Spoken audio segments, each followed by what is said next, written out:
Bukas na sa mga residente ng Louisiana, Laguna ang bagong Social Civic Center ng Philippine Amusement and Gaming Corporation o PAGCOR. Magagamit niya ito bilang community hub at evacuation center na mapakikinabangan ng higit 2,000 mga residente sa naturang bayan.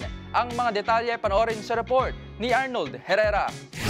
Formal na pinasinayaan ng Philippine Amusement and Gaming Corporation o PAGCOR ang ika-49 na Social Civic Center sa Louisiana, Laguna noong Biyernes. Ang 50 million pesos na pasilidad na itinayo sa Barangay San Isidro ay maaari ding magsilbi sa 22 kalapit na barangay ng Louisiana na kilala din bilang Little Baguio of Laguna. Ang dalawang palapag na istruktura ay magsisilbing community hub at evacuation center sa panahon ng emergency. Mayroon itong comfort room sa bawat palapag, multi-purpose open area, dining hall, kusina, first aid room, storage space at breastfeeding room. Inaasahang makikinabang dito ang nasa 2,000 residente ng barangay, gayon din ang mga residente sa mga kalapit na barangay sa munisipalidad.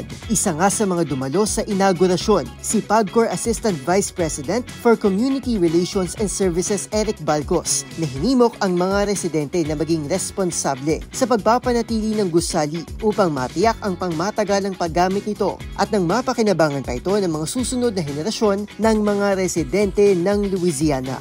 Para sa DZRH TV, ito si Arnold Herrera. Una sa Pilipinas, una sa Pilipino.